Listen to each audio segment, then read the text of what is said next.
You know that feeling when your knees ache just thinking about climbing stairs? That was me 5 years ago. I'm Margaret, and at 70, I was convinced my passport had seen its last stamp.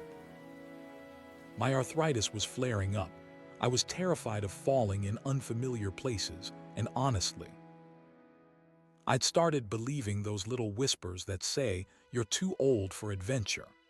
My children were concerned about me traveling alone, and I was beginning to think they were right. But then something happened that changed everything. And today, I'm speaking to you from my 23rd country since turning 70. This is how I reclaimed my traveling life when I thought it was over. It was my granddaughter's school project that did it. She interviewed me about my biggest regrets, and without hesitation, I told her, stopping too soon. I described the Greek islands I'd never see, the Japanese cherry blossoms I'd miss, the grandeur of Machu Picchu I'd only experienced through National Geographic. The look on her 12-year-old face haunted me. It wasn't pity, it was confusion. But why stop, Grandma? You're still here. Those 4 words, "you're still here," hit me like a thunderbolt. I realized I'd been writing myself off, while I still had chapters left to live. The truth is, travel anxiety happens at any age, but as seniors, we often use it as permission to quit rather than adapt. That night I couldn't sleep. I kept thinking about all those places on my list, wondering if I'd really accepted never seeing them. By morning, I'd made a decision. I would take one trip. Just one. To test if my traveling days were truly over, or if I'd given up prematurely. My biggest fears weren't about exotic diseases or language barriers. They were much more basic. Could I manage my luggage? What if I fell? What if I got confused in an airport? What if my arthritis flared up thousands of miles from home? I decided to list every single fear I had about traveling as a senior. The list was long, 37 items. But something interesting happened when I saw them written down. These monsters in my mind became manageable problems with potential solutions. For luggage, I invested in a quality 4-wheel spinner suitcase and practiced packing lighter. For my fear of falling, I started a simple balance exercise routine 3 months before my trip. For airport confusion, I arranged assistance through the airline, something I was too proud to do before. And here's what nobody tells you about senior travel challenges. Acknowledging them doesn't mean surrendering to them. It means creating a strategy around them. I chose Portugal for my test trip. Not too far from home, but definitely outside my comfort zone. I booked a small group tour designed for seniors, another thing I'd previously considered giving in, but now recognized as smart adaptation. The first day was rough, I won't sugarcoat it. My back ached from the flight. I was disoriented and questioned my decision. I called my daughter that night, and she asked if I wanted to come home. I nearly said yes. But something stopped me. Instead, I took a hot bath, used my anti-inflammatory medication without guilt, and got a good night's sleep. The next morning, I was standing in a sunlit Portuguese square, sipping the best coffee I'd had in decades, when I realized discomfort is temporary, but regret is permanent. By day 3, something remarkable happened. My body was adjusting. I was sleeping better than I had in months. The walking was actually helping my arthritis, not hurting it. And I made friends with an 80-year-old woman from Canada who was traveling solo for the 10th time since her husband died. That trip wasn't just a vacation. It was the beginning of my second life as a traveler. Let's talk honestly about our bodies, because they're coming with us whether we like it or not. At 75, I'm not climbing Mount Everest. But I've learned that staying active while traveling isn't about doing everything. It's about doing the right things. Before any trip, I now follow what I call my pre-flight fitness plan. It's nothing extreme, just 30 minutes of daily walking, gradually increasing distances over 2 months. I add simple strength exercises using resistance bands that I can pack and use in hotel rooms. And I practice the specific movements I'll need, like getting up from low chairs or climbing historical site steps. During trips, I've abandoned the notion that I need to see everything. Quality over quantity has become my mantra. I'd rather spend 3 hours truly experiencing one neighborhood than rushing through 5 tourist spots. And recovery is non-negotiable. I schedule rest days. I'm not embarrassed to take elevators while others climb. I carry a collapsible walking stick even when I don't need it, because sometimes you don't know you need support until you're halfway up an ancient staircase. The most surprising discovery: travel itself has become my best physical therapy. The varied movements, the different terrains, the mental stimulation, they've improved my overall health more than any gym routine ever did. Anxiety doesn't disappear with age. Sometimes it intensifies. My approach isn't to fight it, but to prepare for it. I've created what I call my peace of mind packing list. Beyond the usual items, I include a printed document with all my reservations, contacts, and medical information, a basic medical kit that includes my prescriptions plus a letter from my doctor, a power bank for my phone that holds multiple charges, a photocopy of my passport kept separate from the original contact information for American embassies or consulates, but the most important preparation happens mentally. I visualize potential challenges and my responses to them. What if I miss a connection? What if I can't find my hotel? What if I don't feel well? Having mental rehearsals for these scenarios reduces the panic if they actually occur. I also build in buffer time, arriving at airports earlier, scheduling longer layovers, allowing extra days before heading home. This buffer isn't wasted time, it's insurance against stress. And perhaps most importantly, I've learned to communicate my needs without shame. Requesting an aisle seat, asking for directions twice, or telling a tour guide I need to move slower, these aren't signs of weakness but of self-awareness. One of the unexpected joys of traveling in my 70s has been the people I've met. There's a special camaraderie among older travelers, a mutual understanding, and often an instant bond. I've found this community in various ways. Small group tour designed for seniors have introduced me to people who have become genuine friends. We've reunited for subsequent trips and keep in touch between adventures. Online forums for senior travelers provided not just practical advice, but connections. Before visiting New Zealand, I posted questions in a senior travel group and ended up meeting a local couple my age who showed me their Auckland beyond the tourist trail. River cruises, while not initially my style, turned out to be social hubs where I met fascinating people with similar interests but different backgrounds. One dinner conversation with a retired archaeologist changed my entire perspective on the historical sites we were visiting. And solo dining, once my biggest social anxiety, has become an opportunity.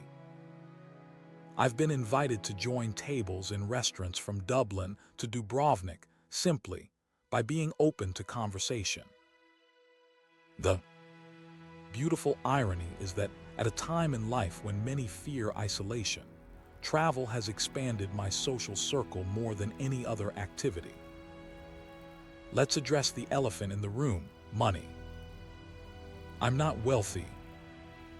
I live on a combination of Social Security and modest savings. So how do I manage to travel extensively? First, I've embraced off-season travel. The difference in cost can be dramatic, and there are often fewer crowds. Venice in February may require a heavier coat, but the misty canals have a special magic, and hotel rates are half what they are in summer.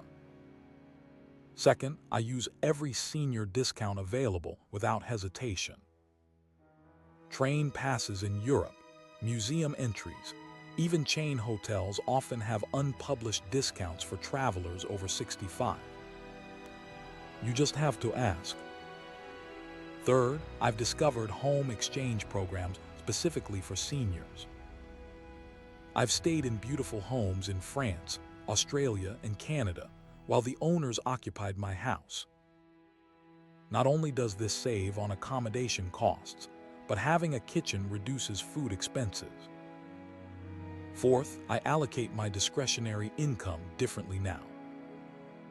I've simplified other aspects of my life: fewer restaurant meals at home, a more minimal wardrobe, fewer impulse purchases, to prioritize travel experiences.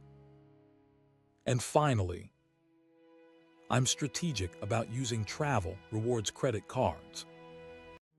I'm careful never to carry balances, but the points I accumulate from everyday spending have funded several flights. The truth is, I spend less on 3 months of international travel than many of my friends spend on maintaining larger homes and newer cars. It's not about how much money you have, it's about what you choose to do with it. Beyond the joy of new experiences, travel in my 70s has provided unexpected mental health benefits that I consider as valuable as any medication. The constant novelty, new streets to navigate, different currencies to calculate, unfamiliar foods to try, keeps my brain engaged in a way that routine life simply cannot. Research supports this. Novel experiences create new neural pathways even in older brains. There's also the perspective that comes from stepping outside your normal environment. Problems that seemed overwhelming at home often shrink when viewed from a cafe in Barcelona or a beach in Thailand. And there's a particular sweetness to experiences at this age, a depth of appreciation that I didn't have when younger. I notice details more. I savor moments rather than rushing to the next activity. I feel gratitude more intensely. Perhaps most significantly, travel has eliminated the invisibility that many seniors feel. In new environments, age often becomes secondary to being simply the American visitor or the interesting traveler. People engage with me differently, and I with them.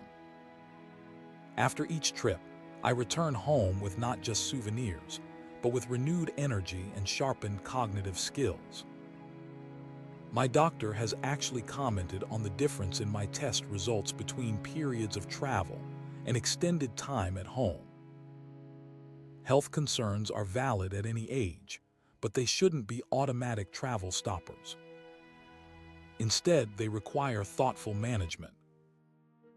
I have a pre-travel medical checklist that includes a comprehensive checkup 1 month before any major trip, discussing my itinerary with my doctor to identify specific precautions, organizing medications in labeled daily doses, plus a 1-week backup supply, researching medical facilities at my destinations, securing travel medical insurance that specifically covers pre-existing conditions.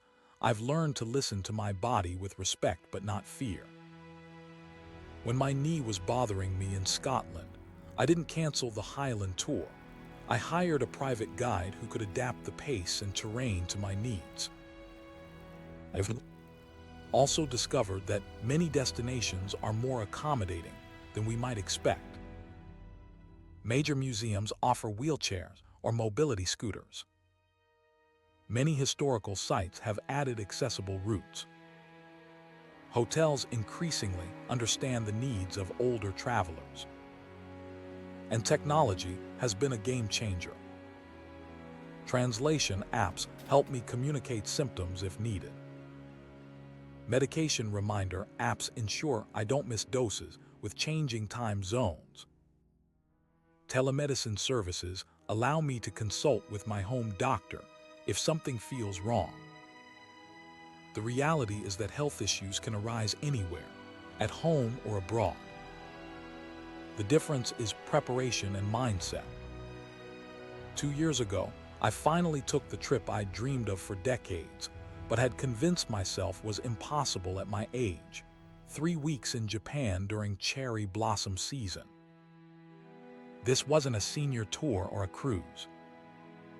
It was an independent journey through a country with an unfamiliar language, different customs, and considerable walking.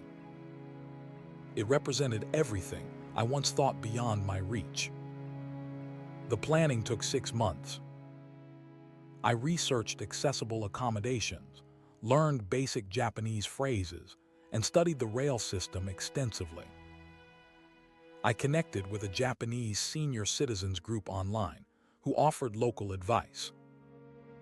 When I finally arrived in Tokyo, I was overwhelmed, but prepared. I had scheduled rest days. I'd booked hotels strategically located near major sites. I'd arranged for luggage transfers between cities, so I only needed to manage a small backpack on travel days. Standing under those cherry blossoms in Kyoto, watching the pink petals drift down around seniors and young families alike, I had a moment of pure clarity. This wasn't just a trip I was capable of taking. This was a trip I was perfectly suited for at exactly this stage of life. I had the patience to appreciate the subtle beauty, the wisdom to value the cultural significance, and the life experience to connect it to my own journey. That trip wasn't just checking off a bucket list item. It was proof that my most meaningful travels might still lie ahead of me. So here I am at 75, with more stamps in my passport from the past 5 years than the previous 20. I'm not sharing this to brag about exotic destinations or to suggest that everyone should travel as I do. I'm sharing it because I almost robbed myself of these experiences by believing that adventure had an expiration date. The secret to staying active isn't some miracle supplement or extreme fitness regimen. It's refusing to accept arbitrary limitations, especially those we place on ourselves. It's adapting rather than abandoning our dreams. It's acknowledging challenges while still saying yes to life. If you're watching this and thinking your traveling days might be behind you, I gently challenge that assumption. Start small if needed. Perhaps a weekend trip to a neighboring state or a guided tour where details are handled for you. Build your confidence gradually. Connect with other senior travelers online or through local groups. Their experiences and tips can be invaluable, and their encouragement contagious. Most importantly, remember that you don't need to travel like you did at 30 to have meaningful experiences at 70 or 80. Different doesn't mean diminished. I'd love to hear about your travel dreams or concerns in the comments below. And if you'd like more specific advice on any aspect of senior travel, from packing tips to destination recommendations, subscribe to this channel for weekly videos. Remember, the world doesn't care about our age, only our curiosity. And curiosity, well, that can last a lifetime if we let it. Safe travels, my friends. Perhaps we'll cross paths somewhere wonderful.